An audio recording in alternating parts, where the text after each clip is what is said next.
As the British pop band Tears for Fears once sang,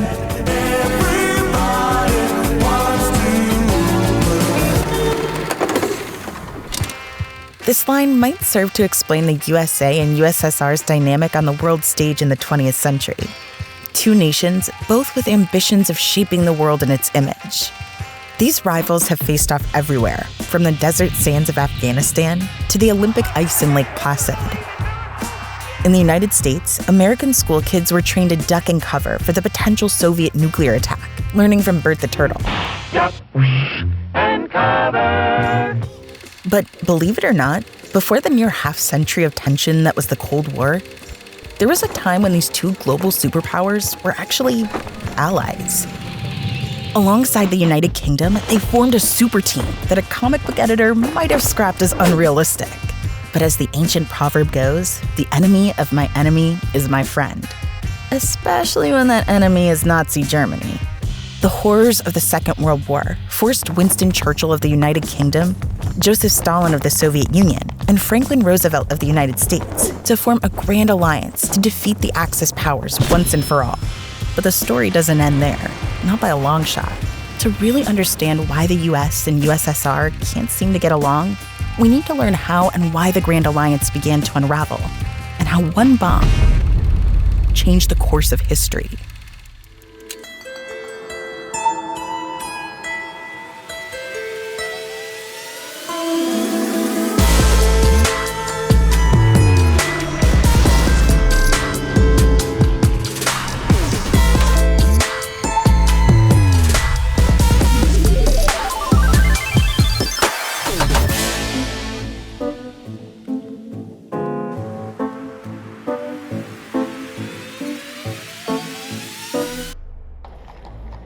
At a meeting in Tehran, the newly formed Grand Alliance agrees to open a second front in Europe. This ambitious task is given an appropriately dramatic name, Operation Overlord. The operation is both a deception and an invasion. Double agents feed the Germans false information, and the Allies plant fake armies complete with decoy inflatable tanks. The inflatable tanks may or may not be available to rent for birthday parties. Then, in one of the largest amphibious military invasions in modern history, on French beaches in Normandy, it's D-Day. Despite a staggering death toll during the D-Day invasion, the Allies breach the continent, opening a second front. Operation Overlord is a success. Fighting spreads from the beaches of France through the streets of Paris to the forests of Belgium and into the German fatherland itself. But while the Allied troops on the Western Front are relatively new to the party, the Soviets on the Eastern Front had been fighting the Germans for more than 3 years, and tens of millions had already died. Soviet losses in the war against Nazi Germany were astronomical, really difficult even to fathom in some respects. In total, it's believed that the USSR suffered somewhere around 27 million dead. Something like 7,000 people a day died just at the front. By the end of the conflict, roughly 1 in 7 citizens of the USSR had been killed in the course of the war, either in the Holocaust, at the front, or starved to death in the course of the fighting.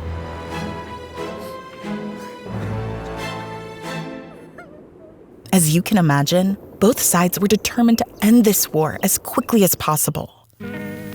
So while troops fight on the field, engineers on both sides work to one-up one another's guns, planes, boats, and bombs.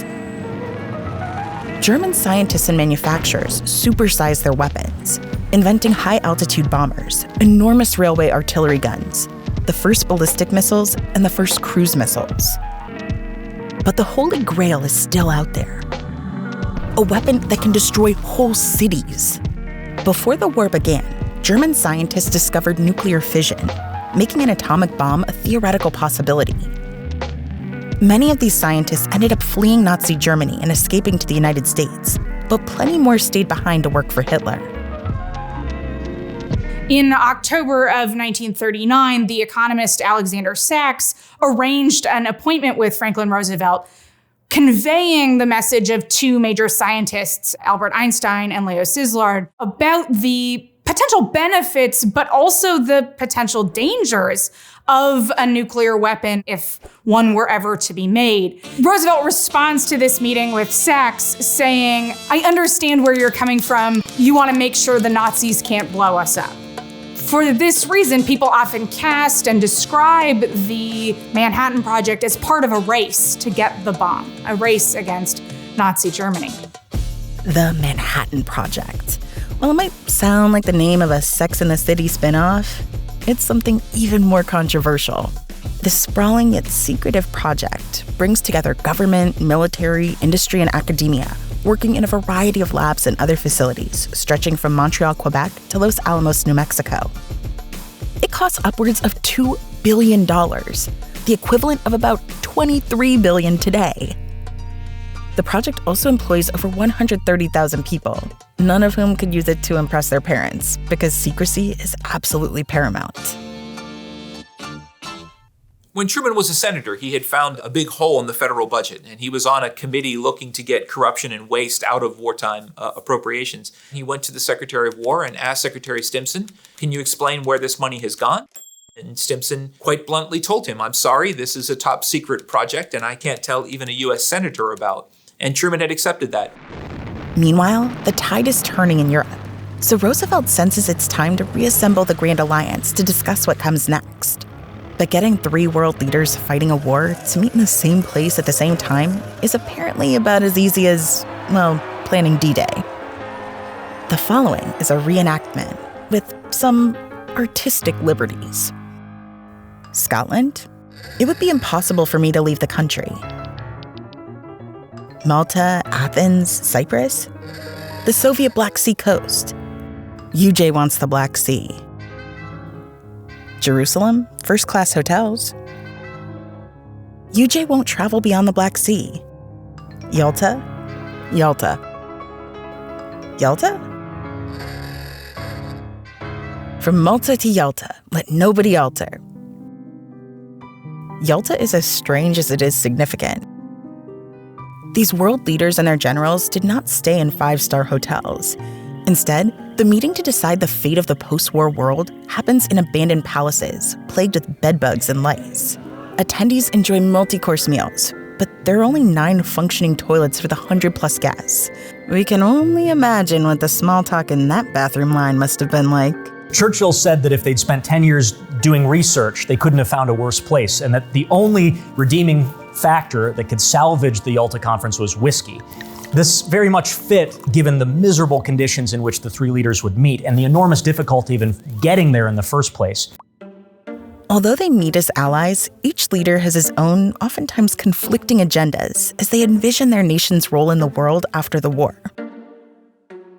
And like at any meeting of the minds, there are power dynamics that need understanding. To Roosevelt, it's clear. In order to get the attention of the most desirable girl at the dance, in this case Stalin, he needs to break the ice with some jokes. When they first met at the Tehran conference, Roosevelt tried to distinguish himself from Churchill and make clear that Great Britain and the United States were not acting in concert by teasing Churchill in front of Stalin, making jokes about his smoking habits, making jokes about how Churchill had woken up on the wrong side of the bed. Some of the jokes seemed quite juvenile, in fact, and his aim was to get Stalin to laugh, which he succeeded in doing. And at that juncture, according to Roosevelt's own recollections, he called him Uncle Joe, something that Stalin might have thought cheeky before they'd established this rapport by teasing Churchill. Churchill is an easy target for roast jokes. His propaganda office once put his head on a bulldog to raise morale. Stalin sincerely believes that the amount of blood spent by the Soviet Union in fighting Nazi Germany means the USSR deserves special recognition and a sphere of influence around Mother Russia to prevent this type of tragedy from happening to his people again. Meanwhile, one of Roosevelt's main concerns is Japan. By 1945, there are still at least 4 million Japanese soldiers keeping the Allies busy in the Pacific. You may know how the story ends for Japan, but at the time, it was not so certain. In February 1945, the Manhattan Project was underway, but it was completely unclear if it would work at all technologically and if it would have any strategic effect if it was in fact used against Japan. As a result, for Roosevelt, Soviet entry into the war might be the critical factor in defeating the Empire of Japan. And as such, he was willing to sacrifice a great deal and compromise in order to convince Stalin to join the war on his side. Speaking of compromises, let's talk about Poland. Poland is a hot topic at Yalta. Let's just say that there are as many conversations about Poland as there are working toilets at Yalta. 9 working toilets. We digress. Churchill is adamant that Poland be assured free elections and a democratic government. Roosevelt wants that as well, but knows he cannot push Stalin too far. At the time of the conference, Soviet troops are less than 70 kilometers from Berlin, having entered Germany through Poland.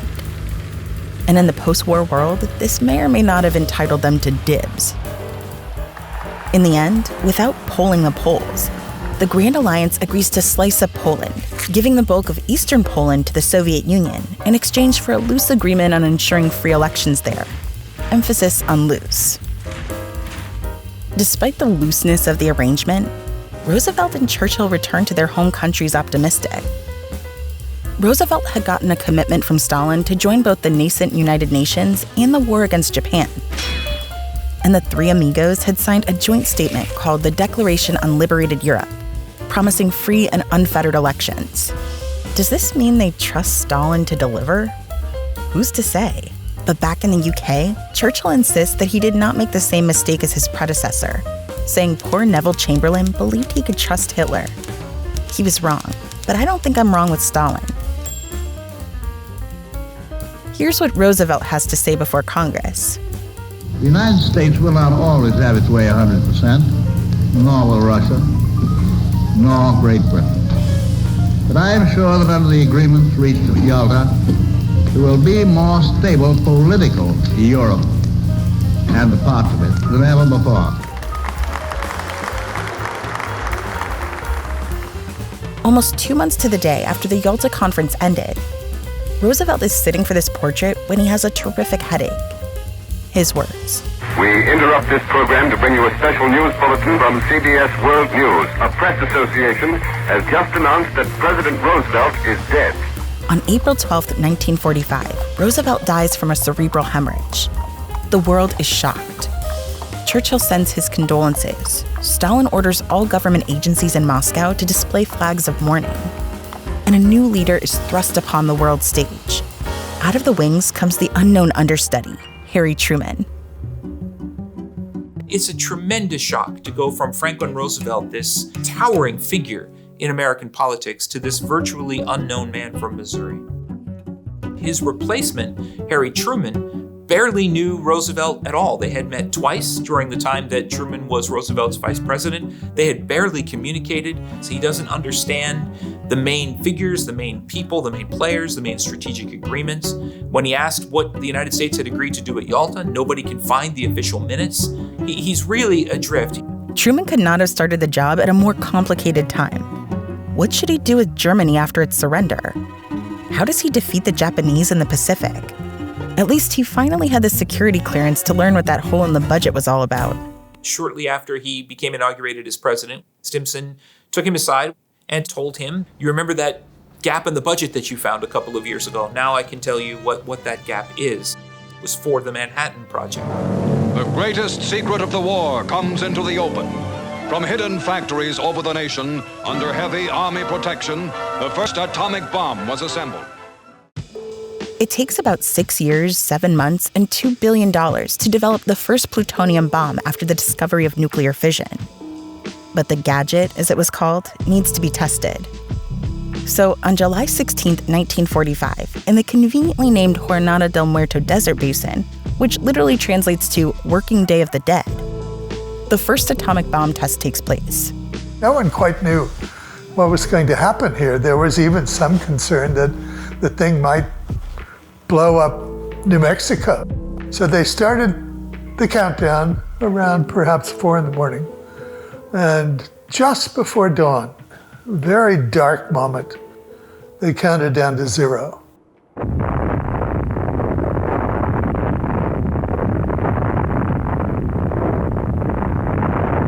The energy that generates the heat of the sun and operates the solar system comes under the will of humankind. The explosion itself is far bigger than many of them imagine, about the equivalent of 18,000 tons of TNT. And eyewitnesses indicated that they could see signs of the explosion from even 200-300 miles away from the test site. That was the first mushroom cloud from a nuclear explosion. Meanwhile, across the world, Berlin lies in ruin, and Hitler lies dead in his bunker. The Germans had surrendered. It was time to get the band back together again, this time with a new frontman. A third major summit is set in Potsdam, a suburb of Berlin now occupied by the Soviets. The mood of the Potsdam Conference initially is quite optimistic. It's quite cheerful. It's even playful. They're having champagne celebrations. They're playing piano. They're celebrating. They've beaten Nazi Germany. They've won this tremendous war. They now know about the concentration camps, so they know about the depth of the evil that they've destroyed. They've won. They've done what they wanted to do. Truman might be the freshman of the Grand Alliance, but at Potsdam, he receives news that will change the world forever. During the conference, he's handed a piece of paper that, in very badly coded bureaucratic English, tells him that the atomic bomb test has worked. A nuclear weapon is no longer simply a theoretical possibility. It's a reality. It exists. Churchill already knows about the weapon. The question is, what do they share with Stalin? Do they tell Stalin that the atomic bomb project has worked? If so, how do they tell him, and how much do they tell him? The decision they reached was not to use the word atomic, and to try to approach it in as calm and casual a manner as possible. So at the end of one of the sessions, shortly after a rather contentious discussion on Poland, Truman simply walked up to Stalin, told him that the United States had produced this new weapon. I told Stalin that we had the most powerful explosive that had ever been discovered in the history of the world, and that we expected to use it on Japan.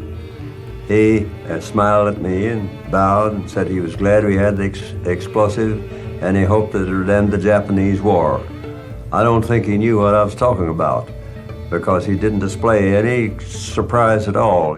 Stalin reacted in a way that most people who had their eyes on Stalin, that's included Winston Churchill and William Leahy, they didn't think that Stalin understood the importance of what Truman was telling him.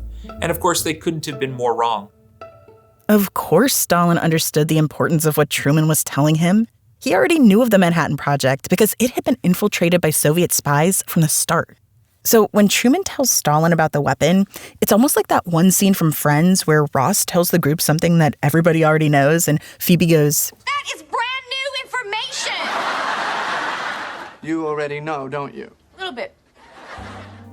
Plans for the bomb had been smuggled out of the Los Alamos base, taken in secret to the Soviet embassy in New York, and then to Stalin. It's basically the plot from the Star Wars movie Rogue One, but with memorable characters.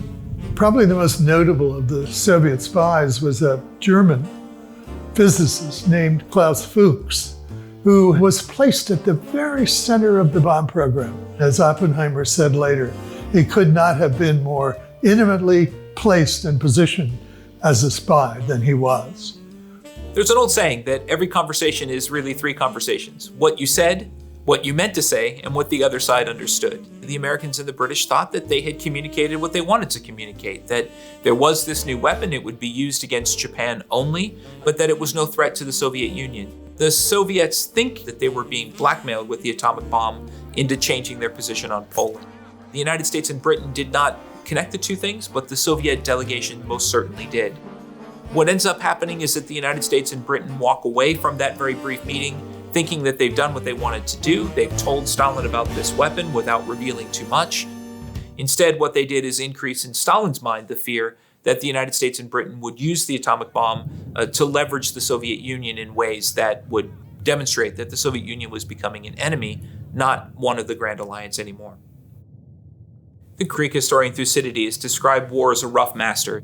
His book on the Peloponnesian War talks about how when states begin to fight wars, when they begin to fight total wars, morality goes out the window, everything goes out the window in the effort to win the war.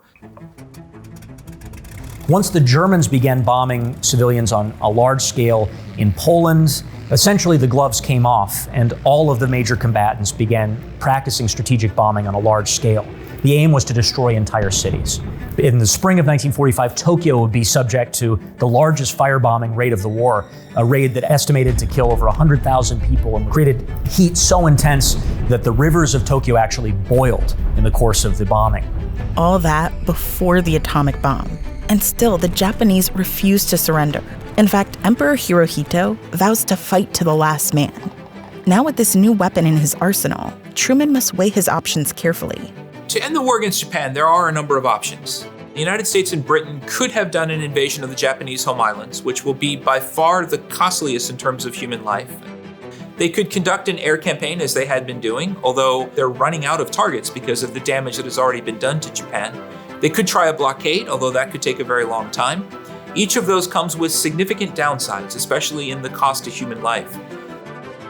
The atomic bomb seems to many American strategists to get them the end of the war as quickly as possible with the lowest loss of life, not only among American and British forces, but among Japanese civilians as well. That is, the atomic bomb will be terrible, it will be awful, but it will get the war over as quickly as possible. Truman went with option number 4. The Japanese began the war from the air at Pearl Harbor. They have been repaid many-fold. A short time ago, an American airplane dropped one bomb on Hiroshima and destroyed its usefulness to the enemy.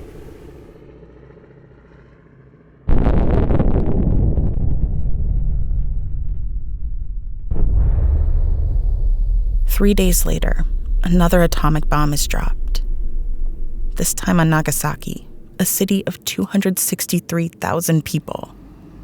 Later that night, the USSR invades Manchuria. Finally, Japan surrenders. The news of final surrender, the news that peace had at last been won, penetrated to every corner of the globe. Peace, the hope of mankind, had arrived. In every corner of the battered world, men rejoiced, cheered the end of World War II.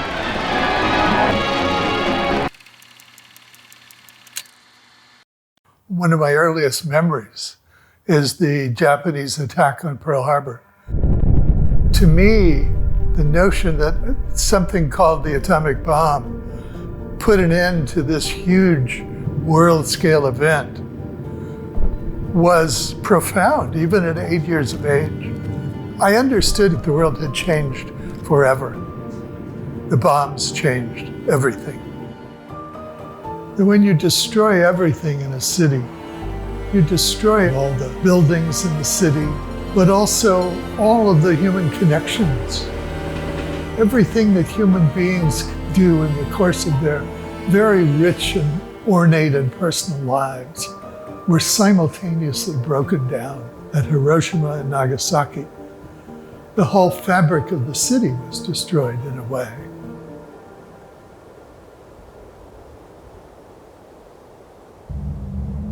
In the past, war had always been armies fighting armies. Two sides engaged in a game of chess. The bomb changed that.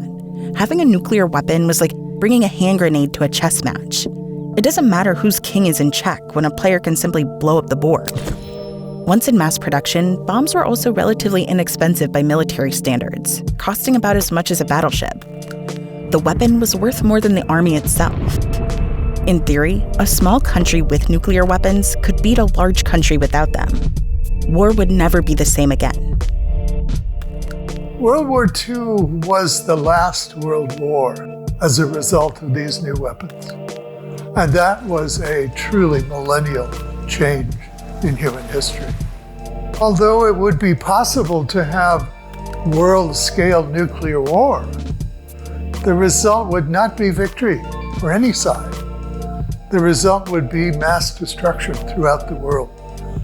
It could happen at any time. So, what would happen if there was a world-scale nuclear war?